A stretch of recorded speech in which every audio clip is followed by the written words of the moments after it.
পুনেতে সেতু বিপর্যয়, যেখানে দুজনের মৃত্যু হয়েছে। একদম আপনাদের সামনে রাখবো সেই মুহূর্তের ছবি, যখন লোহার ওই ব্রিজটি ভেঙে পড়ে।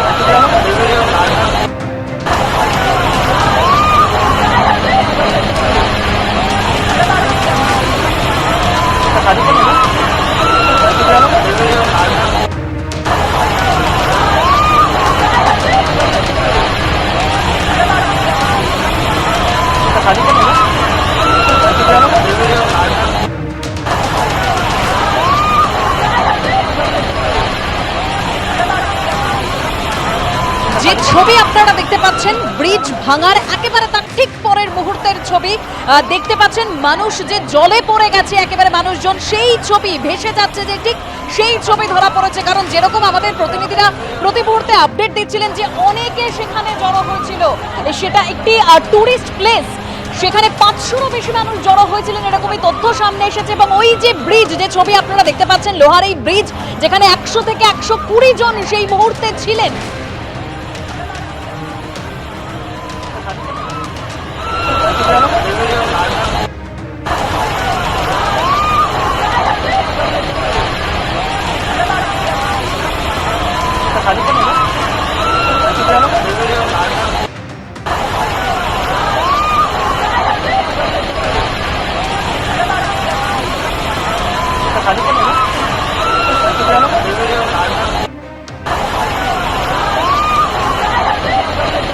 দুজনের মৃত্যু হয়েছে এই ব্রিজ বিপর্যয়ে, আহত হয়েছেন 12 জন। তবে এখনো পর্যন্ত যে তথ্য সামনে আসছে, 41 জনকে জীবিত অবস্থায় উদ্ধার করা গেছে। তবে এইভাবে সেতুটি ভেঙে পড়ার কারণ কি?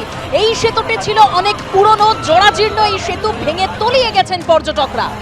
একেবারে ব্রিজ ভেঙে পড়ার যে পরের মুহূর্ত, সেই মুহূর্তের ছবি দেখতে পাচ্ছেন। যারা পর্যটকরা ছিলেন তারা ভেসে যাচ্ছেন, সেই সময়ের ছবি আপনাদের সামনে রেখেছি।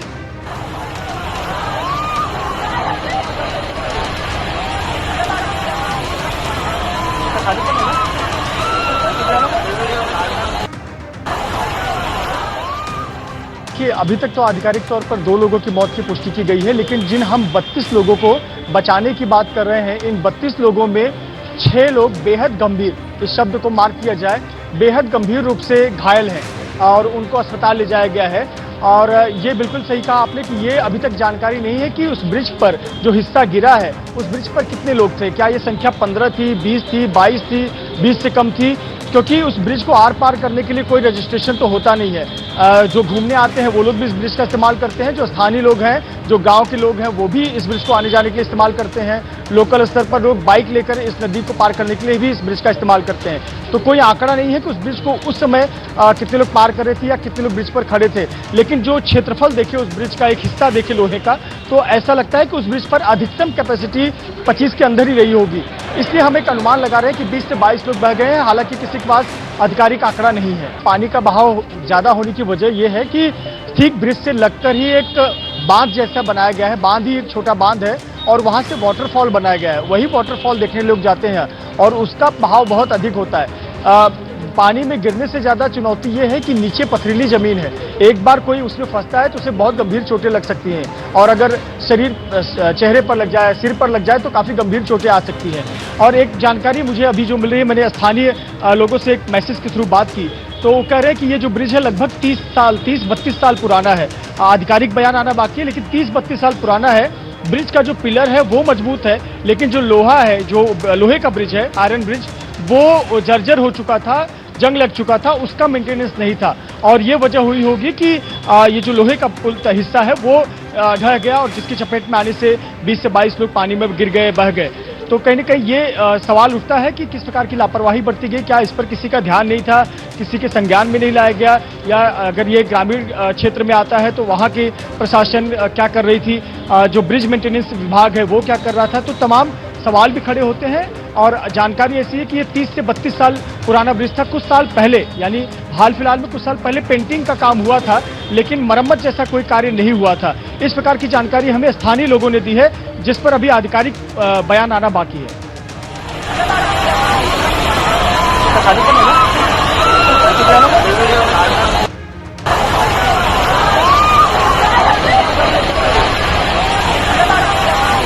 দুর্ঘটনার সেই মুহূর্তের ছবি আপনারা দেখতে পাচ্ছেন, যে দুজনের মৃত্যু হয়েছে, 41 জনকে জীবিত অবস্থায় উদ্ধার করা সম্ভব হয়েছে। কিন্তু এই পুরনো জরাজীর্ণ সেতু ঠিক যেভাবে ভেঙে পড়লো এবং তাতে তলিয়ে গেলেন পর্যটকরা, একাধিক প্রশ্ন উঠতে শুরু করেছে যে এই বারণ সেতুতে কেন 100 থেকে 120 জন পর্যটক উঠলো এবং কেন খোলা ছিল জরাজীর্ণ সেতু?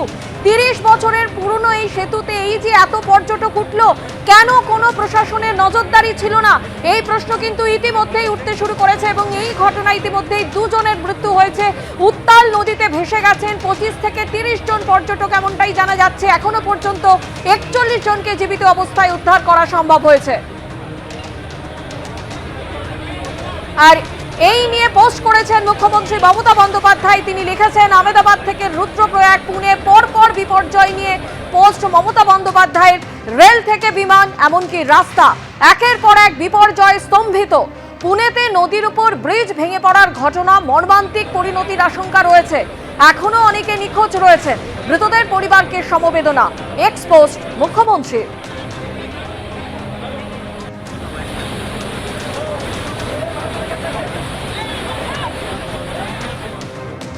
বড় দুর্ঘটনা, একেবারে ব্রিজ কোলাপস, যেখানে দুজনের মৃত্যু হয়ে গিয়েছে, 41 জনকে জীবিত অবস্থায় উদ্ধার করা হয়েছে। আর ইতিমধ্যে আমরা জানি অভিষেক বন্দ্যোপাধ্যায় তিনি সোশ্যাল মিডিয়ায় পোস্ট করেছেন এবং যে পোস্টে তিনি উল্লেখ করেছেন পর্যটকদের তলিয়ে যাওয়ার খবর হৃদয় বিদারক। ক্ষতিগ্রস্তদের পরিবারকে সমবেদনা জানায়, প্রশাসনের কাছে দ্রুত উদ্ধারের আর্জি জানিয়েছেন অভিষেক বন্দ্যোপাধ্যায়। সোশ্যাল মিডিয়ায় পোস্ট করেছেন তিনি।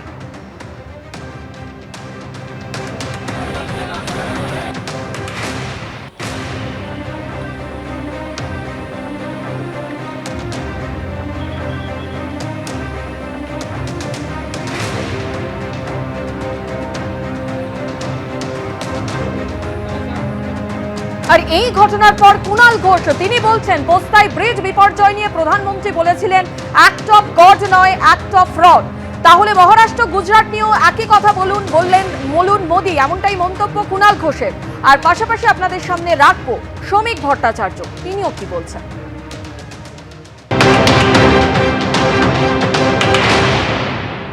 দেখুন, দুর্ঘটনা নিশ্চয়ই দুর্ঘটনা, কিন্তু মনে রাখতে হবে যে দুর্ঘটনা নিয়ে রাজনীতি করার অভ্যাস সেটা কিন্তু বিজেপির আছে। যখন কলকাতায় পুস্তা উড়ালপুল ভেঙে পড়েছিল তখন প্রধানমন্ত্রী এসে বলেছিলেন অ্যাক্ট অফ গড নয়, অ্যাক্ট অফ ফ্রড। তাহলে মহারাষ্ট্রের ক্ষেত্রেও প্রধানমন্ত্রী ওখানে গিয়ে বলুন ব্রিজ ভেঙে পড়া বা গুজরাটের দুর্ঘটনা, তাহলে অ্যাক্ট অফ গড নয়, অ্যাক্ট অফ ফ্রড। আমরা সবসময় মানি দুর্ঘটনা মানে দুর্ঘটনা, কিন্তু দুর্ঘটনা নিয়ে রাজনীতিটা তো বিজেপি করে। আর প্রধানমন্ত্রীর ঐতিহাসিক বাণী আছে অ্যাক্ট অফ গড নয়, অ্যাক্ট অফ ফ্রড। তাহলে মহারাষ্ট্রেও আশা করি প্রধানমন্ত্রী একই কথা বলবেন, গুজরাটে গিয়েও তাহলে একই কথা বলা উচিত।